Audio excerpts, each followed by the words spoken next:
तो आपका बहुत बहुत स्वागत है आपके अपने चैनल एमपी ऑनलाइन स्टडी पर। जैसे कि आपको पता है आज की जो हमारी वीडियो रहने वाली है वो चैप्टर 4 जो कि ऑलरेडी हमारा केमिस्ट्री का सिलेबस चल रहा है उसके अंतर्गत जो है हमारा चैप्टर 6 इस पर जो है आज का डिस्कशन होने वाला है।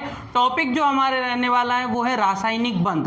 देखिए किस तरीके से किसी भी आप देखेंगे पार्टिकल में किस तरीके से बंध पाए जाते हैं। बंध को इंग्लिश में बोलते हैं बॉन्ड, ठीक है। और केमिकल मतलब रासायनिक बंध पाए जाते हैं, वो आज का आपका टॉपिक रहने वाला है। कितने प्रकार के रासायनिक बंध होते हैं, कौन से एटम के बीच में या किस मॉलिक्यूल किस यौगिक के बीच में कौन सा रासायनिक बंध पाया जाता है, इन सारे टॉपिक पर जो है आज का हमारा डिस्कशन होने वाला है। तो सबसे पहले तो मैं आपको ये बता देता हूं कि रासायनिक बंध किसे कहा जाता है, फिर उसके बाद हम देखेंगे कि कितने प्रकार के रासायनिक बंध पाए जाते हैं और कौन कौन से रासायनिक बंध जो है पढ़ना आपको जरूरी है। तो सबसे पहले हम बात करते हैं कि रासायनिक बंध जिसको हम इंग्लिश में क्या कहते हैं, केमिकल बॉन्ड। क्या कहते हैं, केमिकल बॉन्ड। केमिकल बॉन्ड किसे कहा जाता है, तो देखिए रासायनिक बंध या केमिकल बॉन्ड की अगर हम बात करें तो एग्जांपल आप ले लीजिए, जैसे हो गया आपका Na और Cl।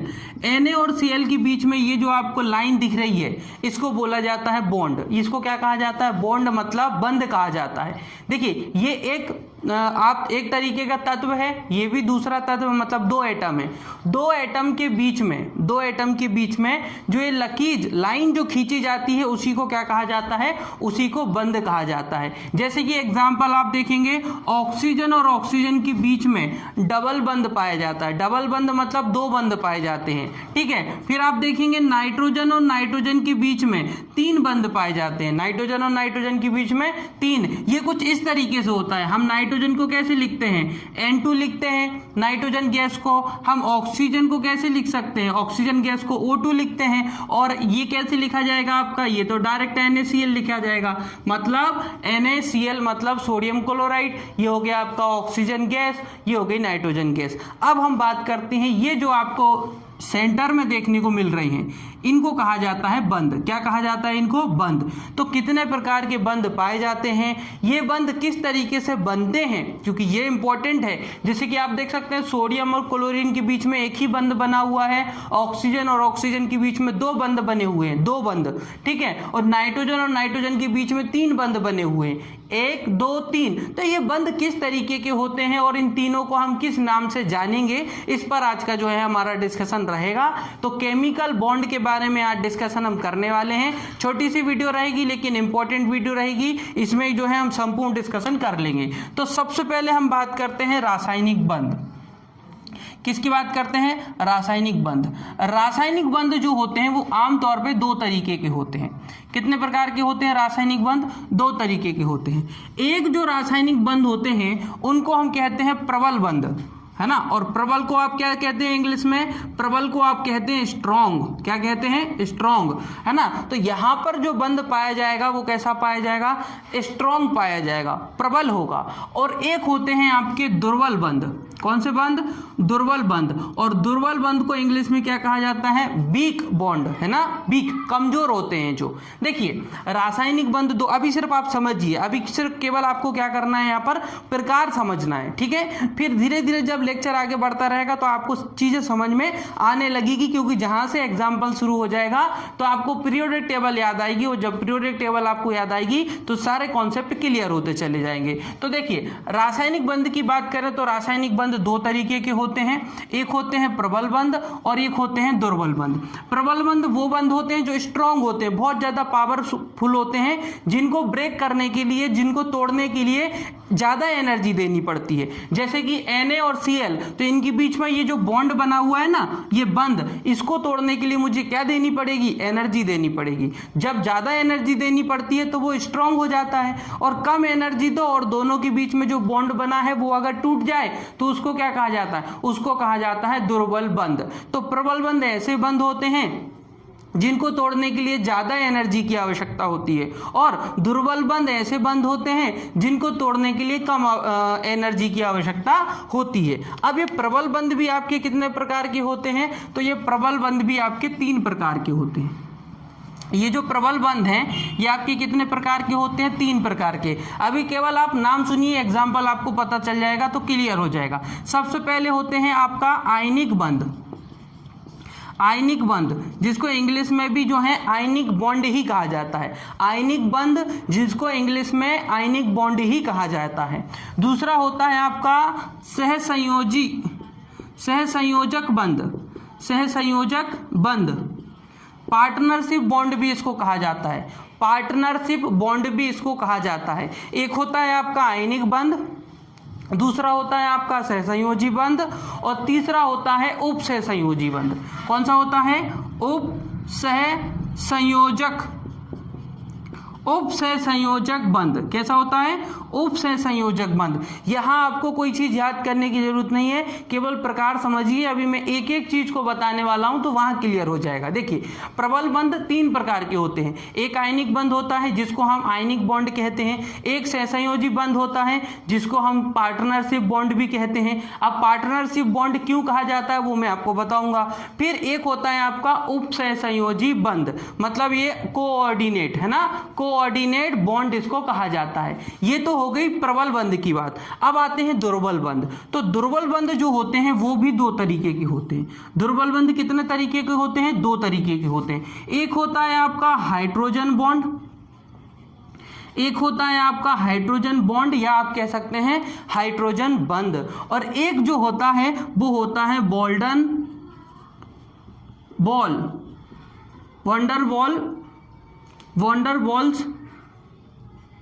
वॉन्डरवॉल्स बंध है ना, वॉन्डरवॉल्स बंध। ठीक है, एक होता है वॉन्डरवॉल्स बंध, एक होता है हाइड्रोजन बंध। ठीक है, तो ये जो वॉन्डरवॉल्स बंध है इस पर भी हम डिस्कशन करेंगे और आपका हाइड्रोजन बंध जो है इस पर भी डिस्कशन करेंगे। कहने का मतलब ये है कि आपको 5 प्रकार के बंध पढ़ना है। फिर से समझिए कौन कौन से। पहले तो प्रबल बंध है। तो जो प्रबल बंध होते हैं मतलब स्ट्रॉन्ग बॉन्ड, इस तरीके के बॉन्ड, स्ट्रॉन्ग बॉन्ड, वो 3 प्रकार के होते हैं। आयनिक बॉन्ड होते हैं, सहसंयोजी बंध होते हैं और उपसहसंयोजी बंध होते हैं। फिर उसके बाद जो वीक होते हैं, कमजोर बॉन्ड होते हैं, वो एक हाइड्रोजन बंध होता है और एक वॉन्डरवॉल्स बंध होता है। तो हम एक एक चीज पर अब डिस्कशन करने वाले। सबसे पहले हम आयनिक बंध पढ़ेंगे, फिर मैं आपको सहसंयोजी बंध बताऊंगा, एग्जाम्पल भी बताऊंगा, फिर उपसहसंयोजी बंध पढ़ेंगे। ठीक है, तो सबसे पहले हम बात करते हैं आयनिक बंध, जिसको हम इंग्लिश में आयनिक बॉन्ड भी कहते हैं। आयनिक बंध की अगर हम बात करें, जिसको हम इंग्लिश में क्या कहते हैं? जिसको हम इंग्लिश में आयनिक बॉन्ड भी कहते हैं। तो याद रखना, इंग्लिश नाम भी थोड़ा सा कई बार आ जाता है। तो सबसे पहले हम बात कर रहे हैं, सबसे पहला आयनिक बंध। किस पर बात कर रहे हैं हम बात कर रहे हैं आयनिक बंध, जिसको हम बोलते हैं आयनिक बॉन्ड। इसमें क्या होता है, नॉर्मली आप समझिए, इसमें क्या होता है, 2 तत्व होते हैं और दोनों तत्व क्या करते हैं, एक तत्व इलेक्ट्रॉन दान करता है और दूसरा तत्व इलेक्ट्रॉन ग्रहण कर लेता है, और उन दोनों के बीच में क्या बन जाता है, एक तरीके का बंध बन जाता है ना। एक तत्व को अष्टक पूर्ण करने के लिए इलेक्ट्रॉन देने की आवश्यकता होती है और एक तत्व को अष्टक पूर्ण करने के लिए इलेक्ट्रॉन लेने की आवश्यकता होती है। जिसने पीरियोडिक टेबल वाले लेक्चर देखे हैं उसको मेरी बात समझ में आ रही होगी कि अष्टक पूर्ण करना क्या कहलाता है। तो देखिए, जैसे कि इसमें मैं पहले आपको परिभाषा बता देता हूं, फिर उसको एक्सप्लेन करेंगे। ऐसा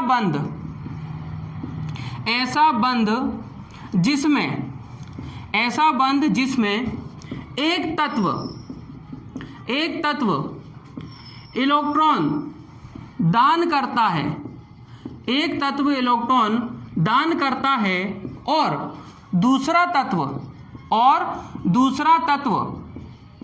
या दूसरा परमाणु भी बोल सकते हो, या दूसरा तत्व या परमाणु एक इलेक्ट्रॉन ग्रहण करता है। क्या करता है? ग्रहण करता है। और उसके बाद जो बंध बनता है, उसके बाद जो दोनों तत्वों के मध्य में, या आप बोल सकते हो दोनों परमाणुओं के मध्य में जो बंध बनता है, उस बंध को आप क्या कह सकते हैं, आप उसको कह सकते हैं आयनिक बंध। क्या कह सकते हैं? आयनिक बंध। जैसे कि एग्जाम्पल समझिए, एग्जाम्पल से ही क्लियर होने वाला है। सबसे पहले हम बात कर लेते हैं NaCl की ही। किसकी बात कर लेते हैं? NaCl। देखिए, NaCl में Na भी है और Cl भी है। तो Na मतलब नाइट्रोजन, नाइट्रोजन का परमाणु क्रमांक कितना होता है? नाइट्रोजन का परमाणु क्रमांक होता है 11। कितना होता है? 11। इसको अष्टक पूर्ण करने के लिए कितने इलेक्ट्रॉन दान करने की आवश्यकता होती है? तो 1 इलेक्ट्रॉन दान करने की आवश्यकता होती है। और बात करें क्लोरीन की, तो क्लोरीन कितने नंबर पर होता है? क्लोरीन होता है 17 नंबर पर। इसको अष्टक पूर्ण करने के लिए 1 इलेक्ट्रॉन लेने की आवश्यकता होती है। मैं आपको बता चुका हूं कि किस तरीके से अष्टक पूर्ण किया जाता है। तो देखिए, सोडियम को अष्टक पूर्ण करने के लिए 1 इलेक्ट्रॉन त्यागने की आवश्यकता होती है और क्लोरीन को अष्टक पूर्ण करने के लिए 1 इलेक्ट्रॉन ग्रहण करने की आवश्यकता होती है। तो यहां पर क्या होता है कि सोडियम अपना 1 इलेक्ट्रॉन किसको दे देता है? क्लोरीन को दे देता है। सोडियम अपना 1 इलेक्ट्रॉन किसको दे देता है? क्लोरीन को दे देता है। तो सोडियम के पास कितने इलेक्ट्रॉन रह जाते हैं? केवल 10। कितने रह जाते हैं? 10। और उसके बाद क्लोरीन के पास कितने इलेक्ट्रॉन हो जाते हैं? 18। कितने तत्व हो जाते हैं? कितने इलेक्ट्रॉन हो जाते हैं? 18। इस तरीके से दोनों के अष्टक पूर्ण हो जाते हैं और दोनों आपस में क्या बना लेते हैं? बंध बना लेते हैं, क्योंकि यहां पर आदान प्रदान किया गया है इलेक्ट्रॉन का। ठीक है, अब कौन कहां पर अष्टक पूर्ण करेगा?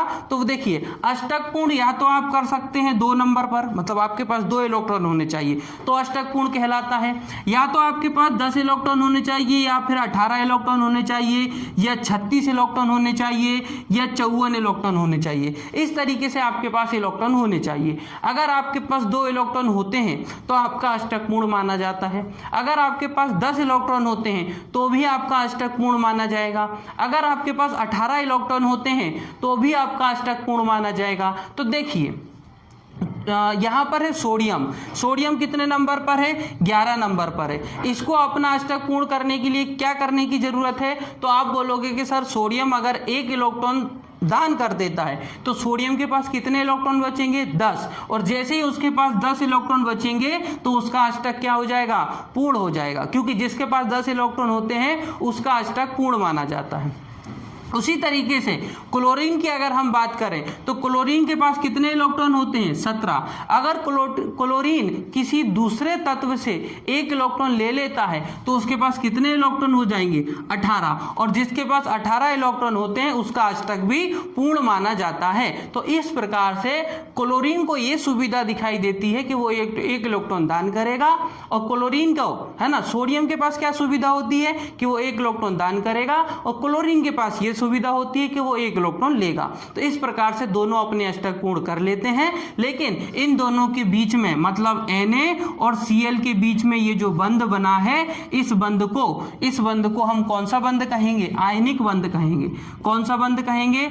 आयनिक बंध कहेंगे। अब आपको यहाँ पर क्या बात याद रखना है? यहाँ पर आपको एक चीज, बहुत अच्छी इंपॉर्टेंट चीज याद रखना है कि कोई भी ऐसा बंध जहां पर एक तत्व इलेक्ट्रॉन देता है और दूसरा तत्व इलेक्ट्रॉन लेता है, उन दोनों के बीच में जो बंध बनेगा वो बंध कौन सा बंध होगा?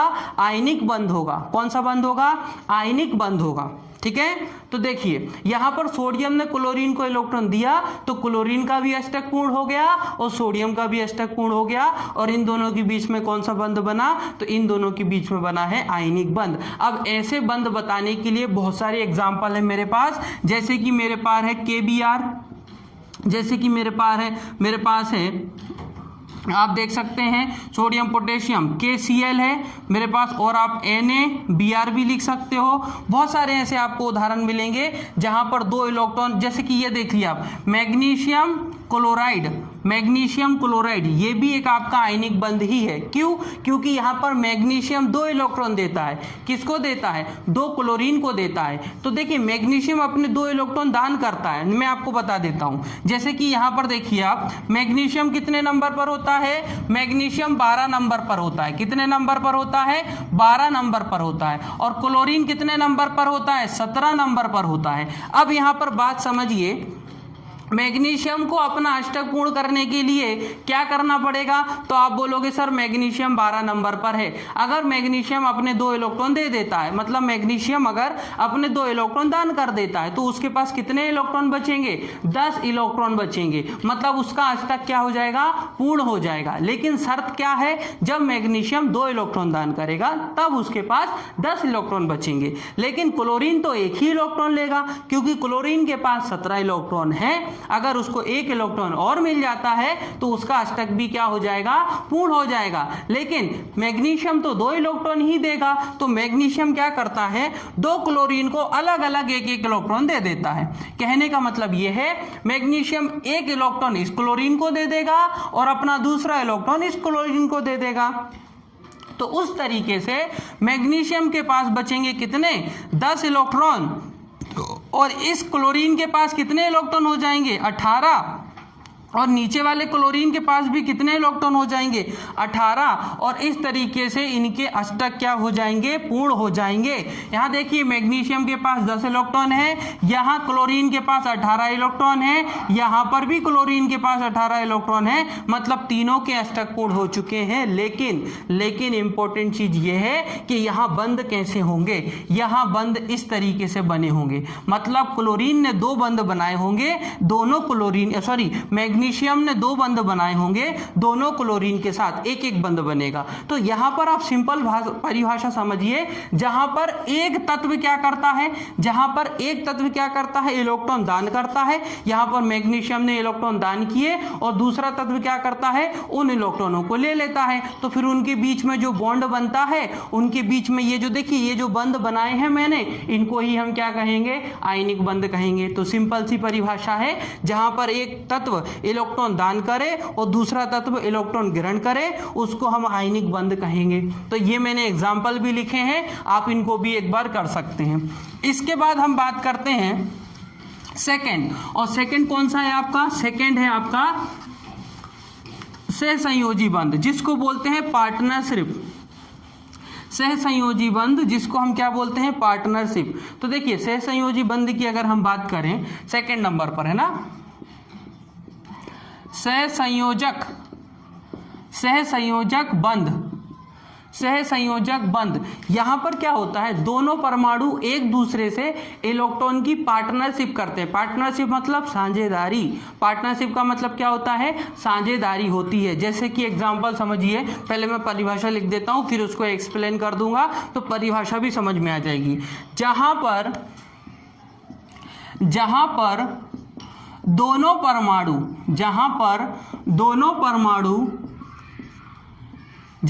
दोनों परमाणु इलेक्ट्रॉन की साझेदारी करते हैं, क्या करते हैं, साझेदारी करते हैं। जहां पर दोनों परमाणु इलेक्ट्रॉन की साझेदारी करते हैं, उनको क्या कहा जाता है, उनको कहा जाता है आपका सहसंयोजी बंध। देखिए कैसे, जहां पर दोनों परमाणु क्या करेंगे, इलेक्ट्रॉन की साझेदारी मतलब पार्टनरशिप। अब सुनिए, जैसे कि मान लीजिए 2 व्यक्तियों को कोई बिजनेस खोलना है, तो दोनों व्यक्ति क्या करते हैं, उस बिजनेस को खोलने के लिए 50-50 हजार रुपए एकत्रित करते हैं और 1 लाख की एक कंपनी खोल लेते हैं। तो इसको आप क्या कहेंगे, पार्टनरशिप कहेंगे। सुनिए फिर से, यहाँ पर क्या मैं उदाहरण आपको ये बता रहा हूँ कि जैसे कि मान लीजिए 2 व्यक्ति हैं, उनको कोई कंपनी खोलना है, तो दोनों व्यक्तियों ने क्या किया, 50-50 है ना, 2 व्यक्ति हैं, एक व्यक्ति ए है, एक व्यक्ति बी है। ए और बी व्यक्ति दोनों ने क्या किया, 50-50 हजार रुपए मिलाकर, कितने, 50-50 हजार रुपए मिलाकर 1 लाख रुपए की, कितनी, 1 लाख रुपए की एक कंपनी खोली, 1 लाख रुपए की एक कंपनी खोली। अब जब आप किसी भी व्यक्ति से, चाहे व्यक्ति ए से चाहे व्यक्ति बी से पूछेंगे कि आपकी कंपनी कितने रुपए वाली है या कितने रुपए की अपनी कंपनी खोली है, तो उसका आंसर क्या होगा, 1 लाख रुपए। जैसे कि मैं बोलूं व्यक्ति ए से, अगर मैं व्यक्ति ए से पूछता हूं कि आपकी कंपनी का बजट क्या है, कितने पैसे में आपने ये कंपनी खोली, तो वो व्यक्ति क्या बोलेगा कि मेरी कंपनी 1 लाख रुपए की है। भले ही वहां पर 50 हजार रुपए बी व्यक्ति के भी मिले हैं, लेकिन उसकी कंपनी तो 1 लाख की है। उसी तरीके से जब बी व्यक्ति से पूछा जाएगा कि बताइए आपने जो कंपनी खोली है वो कितने पैसे की खोली है, तो बी व्यक्ति भी यही बोलेगा कि मेरी जो कंपनी है वो 1 लाख रुपए की है। इसको बोलते हैं पार्टनरशिप। मतलब इसके 50 हजार पर इसका अधिकार और इसके 50 हजार पर इसका अधिकार, और अपने 50 हजार पर तो खुद खुद स्वयं का अधिकार तो रहेगा ही।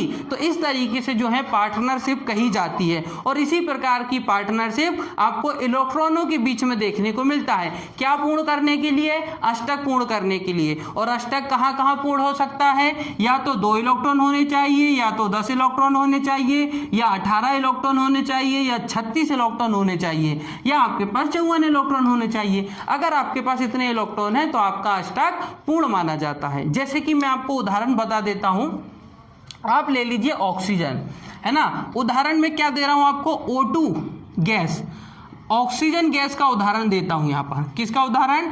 ऑक्सीजन गैस का उदाहरण। देखिए इसमें समझिए, O और O दोनों आपस में बॉन्ड बनाए हुए हैं। ऑक्सीजन और ऑक्सीजन दोनों ने मिलके क्या किया हुआ है? दोनों ने मिलके आपस में बंध बनाए हुए हैं। कैसे? वो समझिए। इस तरीके का बंध होता है, O और O के बीच में इस तरीके से बंध देखने को मिलता है। लेकिन ये बंध कैसे बना वो समझिए। ऑक्सीजन के पास कितने इलेक्ट्रॉन होते हैं? ऑक्सीजन के पास 8 इलेक्ट्रॉन होते हैं। कितने होते हैं? 8। तो यहाँ कर देते हैं 1 2 3 4 5 6 7 8। कितने हो गए? 8। सेकेंड ऑक्सीजन ले लीजिए, इसके पास भी कितने इलेक्ट्रॉन होंगे? क्योंकि दोनों ऑक्सीजन ही है, तो सेकंड ऑक्सीजन के पास भी कितने इलेक्ट्रॉन होंगे? 8। 1 2 3 4 5 6 7 8, है ना। ये मैं आपको पीरियोडिक टेबल में बता चुका हूं कि किसके पास कितने इलेक्ट्रॉन होते हैं, है ना। ऑक्सीजन के पास भी 8 इलेक्ट्रॉन होते हैं, है ना। जैसे कि यहाँ पर आप देख सकते हैं कि दोनों ऑक्सीजन के पास कितने कितने इलेक्ट्रॉन है? 8 इलेक्ट्रॉन है। लेकिन क्या दोनों का अष्टक पूर्ण है? आप बोलोगे नहीं सर, दोनों ऑक्सीजन को 2 इलेक्ट्रॉन की जरूरत है। अगर इस ऑक्सीजन के पास 2 इलेक्ट्रॉन और आ जाएं तो इसके पास कितने हो जाएंगे? 10 इलेक्ट्रॉन हो जाएंगे, क्योंकि 8 तो होते ही हैं। ऑक्सीजन के पास 8 इलेक्ट्रॉन होते हैं। अगर इसको 2 इलेक्ट्रॉन और मिल जाएंगे तो इसके पास टोटल कितने हो जाएंगे? 10, और 10 इलेक्ट्रॉन हो जाएंगे तो अष्टक पूर्ण हो जाएगा। लेकिन सामने वाला ऑक्सीजन जो है वो भी लेने के लिए खड़ा है, और ये ऑक्सीजन भी इलेक्ट्रॉन लेने के लिए खड़ा है। क्यों? क्योंकि इसको भी 2 इलेक्ट्रॉन की जरूरत है और इसको भी 2 इलेक्ट्रॉन की जरूरत है। क्या पूर्ण करने के लिए? अष्टक पूर्ण करने के लिए। तो ये करते हैं पार्टनरशिप। क्या करते हैं? पार्टनरशिप। ये ऑक्सीजन बोलता है, मैं इनको नाम दे देता हूं। क्या दे देता हूं? नाम। ए ऑक्सीजन बी ऑक्सीजन से बोलता है कि आप मुझे आपके 2 इलेक्ट्रॉन दीजिए। ठीक है, मैंने इसके 2 इलेक्ट्रॉन यहां पर रख दिए। फिर बी ऑक्सीजन ए ऑक्सीजन से बोलता है कि आप भी मुझे आपके 2 इलेक्ट्रॉन दीजिए, तो ये भी अपने 2 इलेक्ट्रॉन यहां रख देता है। इस प्रकार से इन दोनों ने कितने इलेक्ट्रॉनों की पार्टनरशिप की? 2 इलेक्ट्रॉनों की पार्टनरशिप, है ना। तो 2 इलेक्ट्रॉन की जो साझेदारी इनके द्वारा की गई है, इससे क्या होता है कि जब ऑक्सीजन से पूछा जाता है, ऑक्सीजन ए से जब आप पूछोगे कि बताइए आपके पास कितने इलेक्ट्रॉन हैं, तो वो बोलेगा 1 2 3 4 5 6 7 8 9 10। क्या बोलेगा? वो बोलेगा मेरे पास 10 हैं। क्या बोलेगा? कि मेरे पास टोटल 10 इलेक्ट्रॉन हैं। और जब आप ऑक्सीजन बी से पूछेंगे कि बताइए आपके पास कितने इलेक्ट्रॉन हैं, तो वो बोलेगा कि मेरे पास जो है 10 इलेक्ट्रॉन है। कैसे?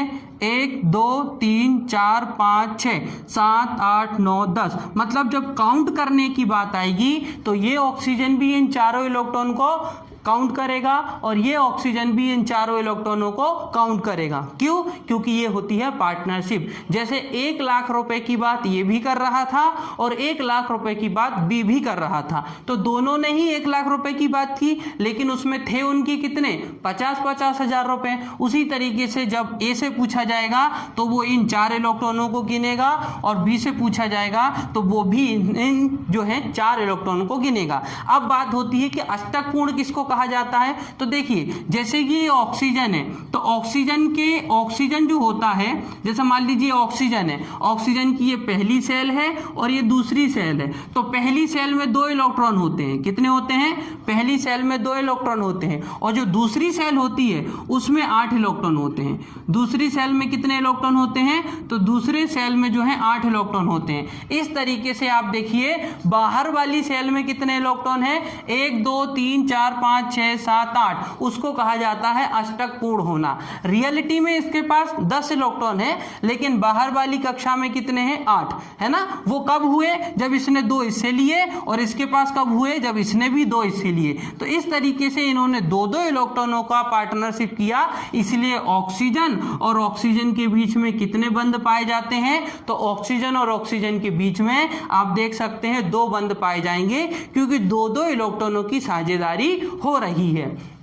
तो इस प्रकार से आप कह सकते हैं कि जहां पर दोनों परमाणु एक दूसरे से इलेक्ट्रॉन का क्या करें, पार्टनरशिप करें, साझेदारी करें, तो उसको क्या कहा जाएगा, ये जो बंध है इसको क्या कहा जाएगा, सहसंयोजक बंध। कौन सा बंध कहा जाएगा, सहसंयोजक बंध कहा जाएगा, या फिर पार्टनरशिप बॉन्ड कहा जाएगा। ये तो बात हो गई किसकी, ऑक्सीजन की। आप नाइट्रोजन के बीच में भी निकाल सकते हो, किसके बीच में, नाइट्रोजन गैस के बीच में भी निकाल सकते हो। आप क्लोरीन गैस जो होती है मतलब Cl2, इसके बीच में भी ये बॉन्ड निकाल सकते हो। जिस प्रकार से मैंने ये निकाला उसी प्रकार से आप इनका भी निकाल सकते हो। अब एक उदाहरण और आपको समझाना जरूरी है, क्योंकि यहाँ पर बात इस चीज़ की आती है कि जो सहसंयोजी बंध होते हैं ना, वो भी 2 तरीके के होते हैं। जो सहसंयोजी बंध होते हैं वो भी आपके कितने तरीके के होते हैं, वो भी आपके 2 तरीके के होते हैं। तो देखिए, पहला जो सहसंयोजी बंध होता है वो साधारण सहसंयोजी बंध होता है, और दूसरा जो सहसंयोजी बंध होता है वो जो होता है उसको कहा जाता है ध्रुवीय सहसंयोजी बंध। एक होता है, देखिए सहसंयोजी बंध आपके 2 तरीके के होते हैं। सहसंयोजी बंध कितने तरीके के होते हैं, 2 तरीके के। एक होता है सामान्य सहसंयोजी बंध, सामान्य सहसंयोजी बंध, और एक होता है आपका ध्रुवीय सहसंयोजी बंध,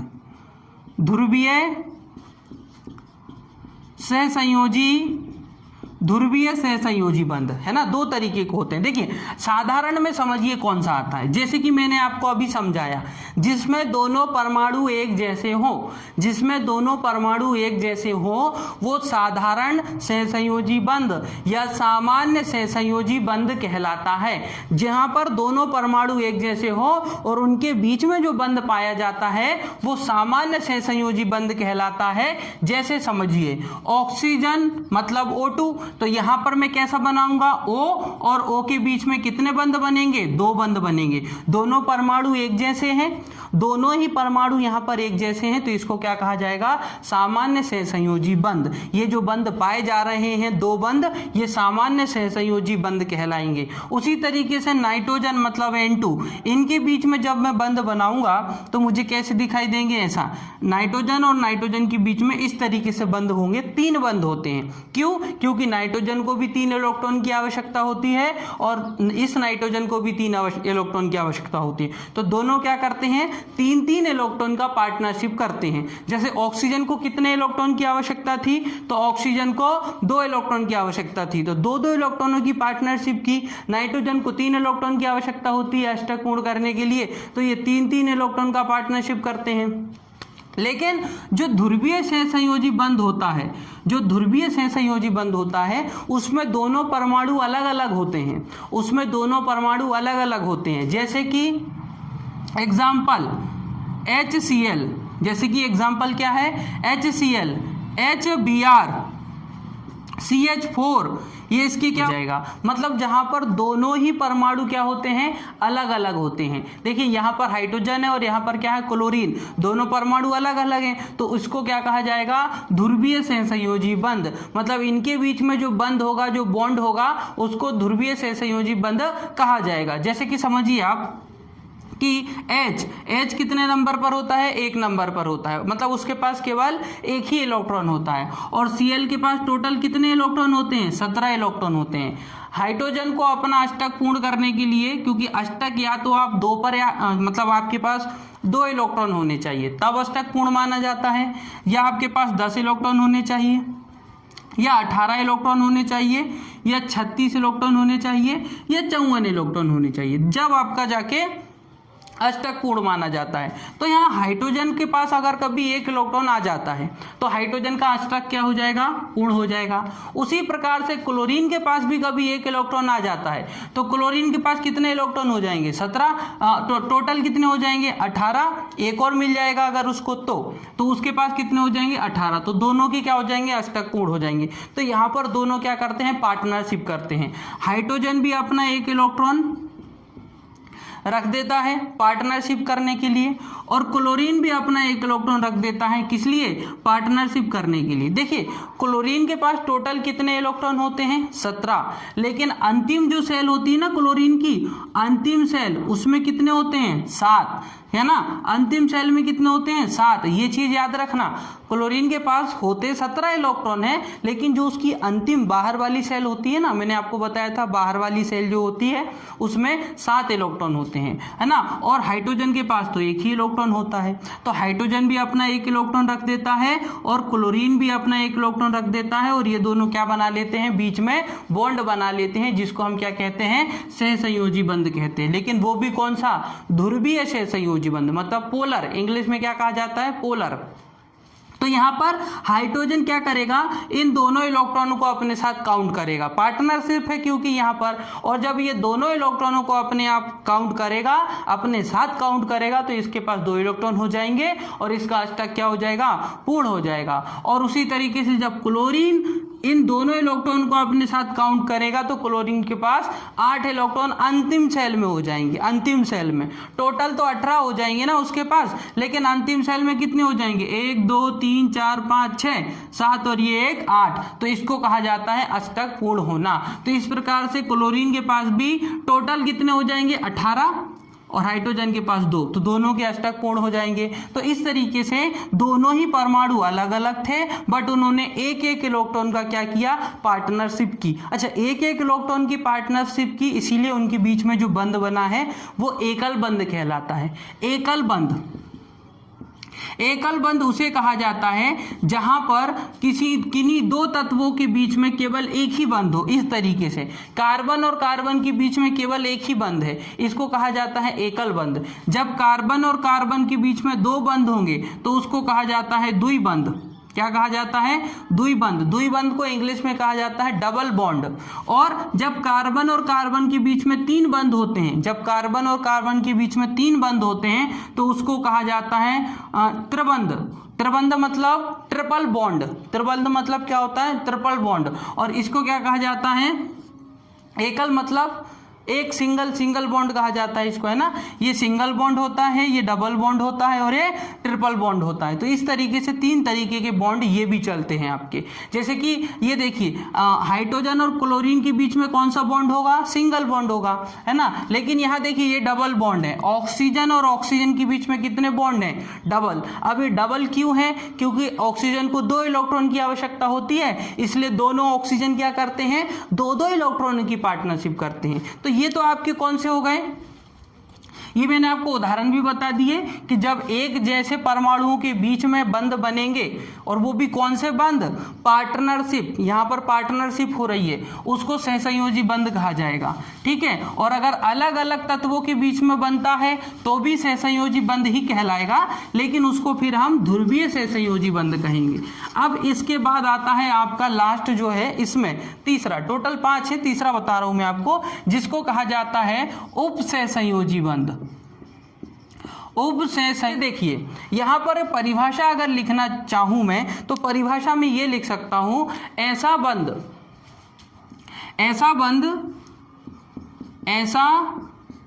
बंध जिसमें एक परमाणु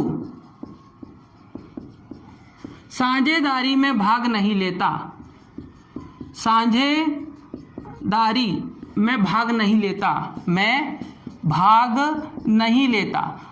नहीं लेता मतलब केवल दूसरा ही परमाणु क्या करेगा, इलेक्ट्रॉन का आदान प्रदान करेगा, लेकिन जो एक परमाणु होगा वो किसी भी प्रकार का ना तो इलेक्ट्रॉन देगा और ना ही इलेक्ट्रॉन लेगा। जैसे कि इसमें उदाहरण समझिए, हालांकि इसमें केवल आपको समझ लेना है, ये इतना इंपॉर्टेंट भी नहीं है। जैसे कि H2SO4 क्या है आपका, H2SO4, इसमें समझिए कैसे होता है। मैंने लिखा S और O कितने हैं आपके पास? O आपके पास है 4। तो मैंने देखो इस तरीके से O लगा दिए आपके। कितने O लगा दिए मैंने? 4, 1, ये 2, ये 3 और ये 4 ऑक्सीजन में यहाँ पर लगा चुका हूँ। अब इसके बाद क्या करूँगा मैं? इसके बाद 2 हाइड्रोजन लगाना है मुझे, क्योंकि H2 लिखा हुआ है ना, तो एक H यहाँ पर लगा दूंगा, एक H यहाँ पर लगा दूंगा। इससे क्या हो गया? इससे देखिए इस ऑक्सीजन के डबल बंध कंप्लीट हो गए, इस ऑक्सीजन के भी डबल बंध कंप्लीट हो गए और बाकी सल्फर के 4 बंध कंप्लीट हो गए। लेकिन यहाँ पर जो है ये जो 2 ऑक्सीजन है ये पार्टनरशिप में भाग नहीं लेते, यहाँ सल्फर इनको इलेक्ट्रॉन देता है। कौन देता है? सल्फर इनको इलेक्ट्रॉन दान करता है, सल्फर इनको इलेक्ट्रॉन डोनेट करता है। मतलब इन्होंने जो है पार्टनरशिप में भाग नहीं लिया, दोनों ऑक्सीजन ने पार्टनरशिप में कोई भाग नहीं लिया। यहाँ पर सल्फर ही क्या कर देता है? इनको इलेक्ट्रॉन दे देता है। तो अगर आपसे प्रश्न पूछा जाए कि H2SO4 में किस प्रकार का बंध या किस प्रकार का बॉन्ड पाया जाता है, तो आंसर आ जाएगा उपसहसंयोजी बंध पाया जाता है। और उदाहरण देख लीजिए, जैसे कि हो गया आपका SO3। क्या हो गया?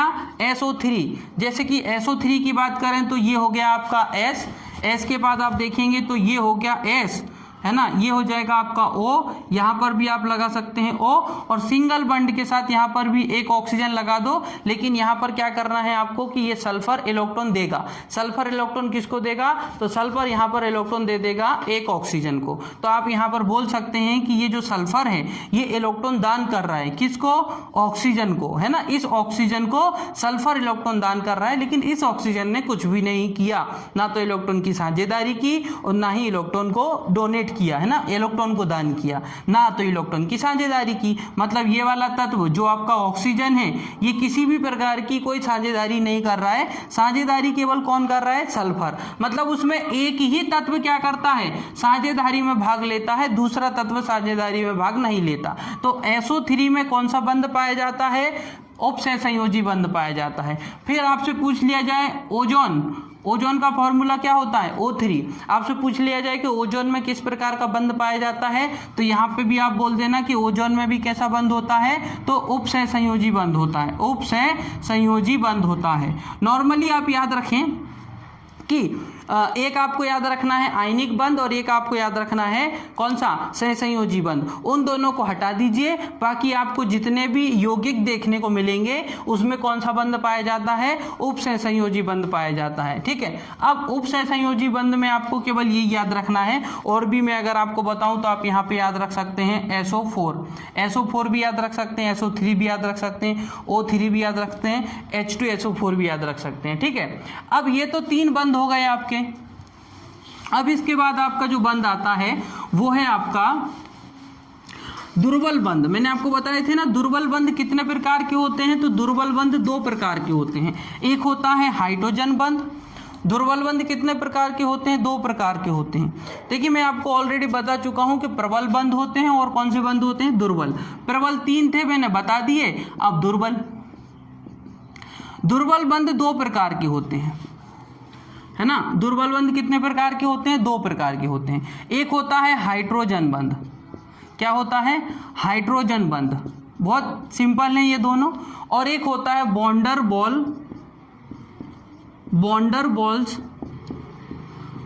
बॉल्स बंध।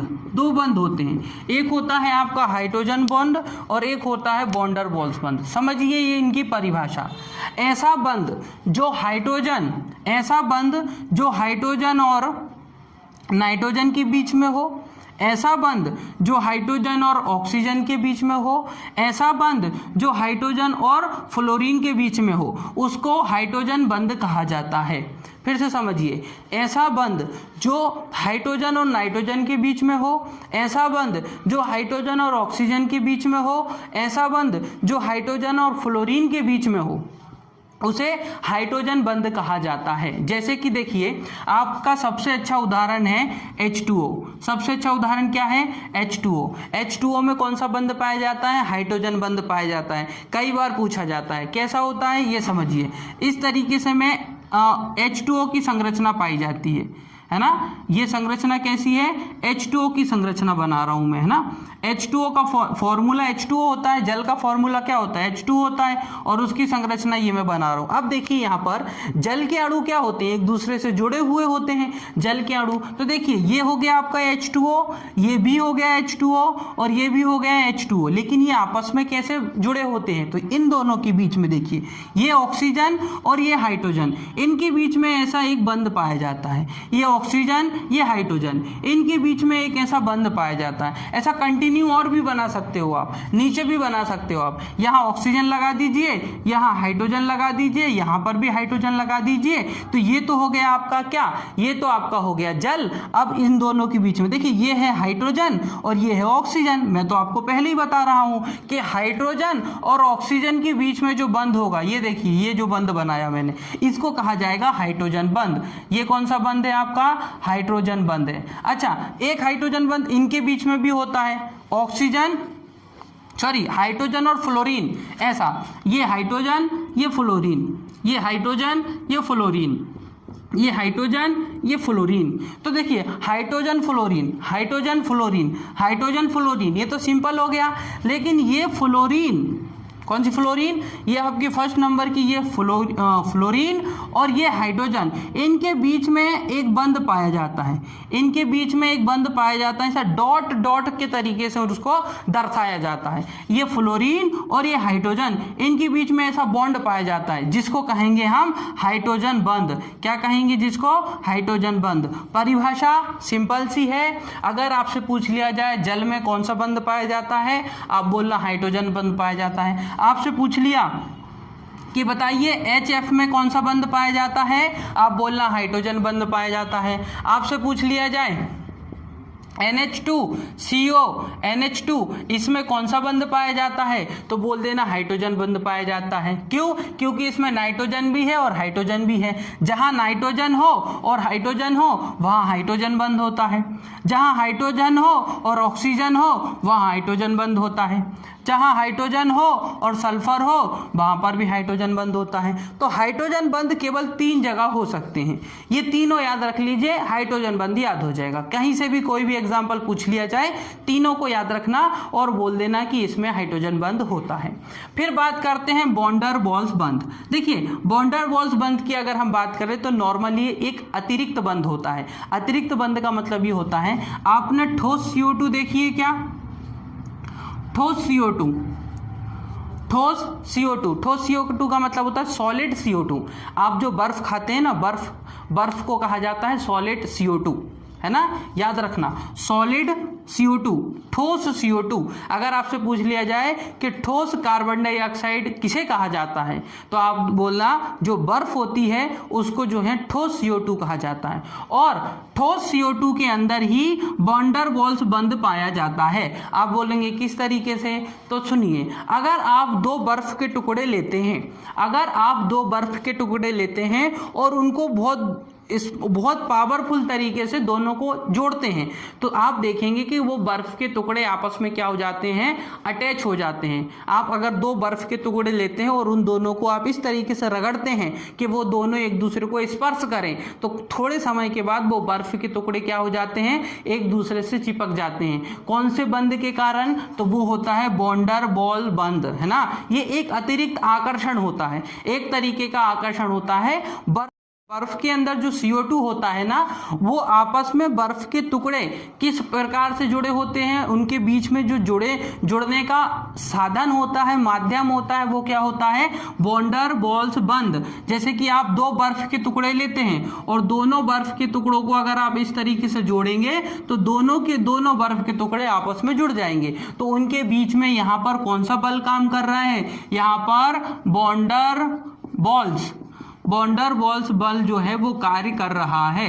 तो इस तरीके से याद रखना। उदाहरण है, सिंपल सा उदाहरण है कि ठोस CO2 में कौन सा बंध पाया जाता है, तो आंसर आएगा वॉन-डेर वाल्स बंध पाया जाता है। जल में कौन सा बंध पाया जाता है, जल में हाइड्रोजन बंध पाया जाता है।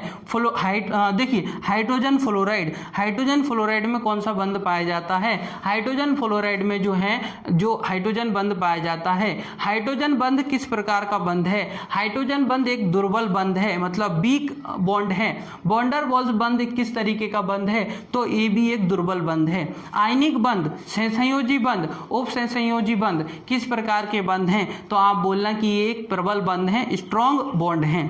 उसी तरीके से आपसे पूछ लिया जाए कि ऑक्सीजन गैस में कौन सा बंध पाया जाता है, तो आप बोलना ऑक्सीजन गैस में सहसंयोजी बंध होगा। आपसे पूछ लिया जाए NaCl में कौन सा बंध पाया जाएगा, तो बोलना कि आयनिक बंध पाया जाएगा, जहां पर एक तत्व इलेक्ट्रॉन दान करे और जहां पर दूसरा तत्व एक इलेक्ट्रॉन ले ले। मतलब कहने का मतलब ये है कि एक परमाणु इलेक्ट्रॉन का दान करे और दूसरा परमाणु इलेक्ट्रॉन को ग्रहण करे, तो उनके बीच में जो बंध पाया जाएगा वो आयनिक बंध होगा। जहां पर दोनों तत्व एक दूसरे से पार्टनरशिप करें, है ना, इलेक्ट्रॉन की साझेदारी करें, उसको कहा जाएगा सहसंयोजी बंध। और जहां पर केवल एक ही तत्व इलेक्ट्रॉन दे, दूसरा तत्व ना तो इलेक्ट्रॉन ले और ना ही किसी प्रकार की साझेदारी करे, उसको कहेंगे उपसहसंयोजी बंध। हाइड्रोजन बंध केवल हाइड्रोजन नाइट्रोजन के बीच में, हाइड्रोजन ऑक्सीजन के बीच में, हाइड्रोजन फ्लोरीन के बीच में ही बन सकता है। और वॉन डर वाल्स बंध का सबसे अच्छा उदाहरण है ठोस बर्फ, मतलब जो आपकी बर्फ होती है CO2, उनके बीच में जो बर्फ के अणु होते हैं वो आपस में जुड़े होते हैं, किस बल के कारण, तो वॉन डर वाल्स बल के कारण आपस में जुड़े होते हैं, है ना। उनके बीच में जो बंध होता है वो वॉन डर वाल्स बंध पाया जाता है। तो इस प्रकार से जो है ये टॉपिक हमारा आज हम यहीं पर समाप्त करते हैं। ये चैप्टर हमारा थोड़ा सा बंध से रिलेटेड था। रासायनिक बंध मैंने आज आपका कंप्लीट कर दिया। प्रश्न पूछ लिए जाते हैं, टॉपिक इंपॉर्टेंट है, टेस्ट लगाएंगे तो, और इसकी PDF जो मिल जाएगी आप एक बार रीड कर लेना उसको, और साथ ही साथ टेस्ट लगा लीजिए, तो आपको जो टॉपिक है वो यहीं पर क्लियर हो जाएगा। तो इसी के साथ आज की वीडियो हमारी यहीं समाप्त करते हैं। वीडियो अगर पसंद आई हो तो वीडियो को लाइक जरूर करें। ओके दोस्तों, thank you, thanks for watching.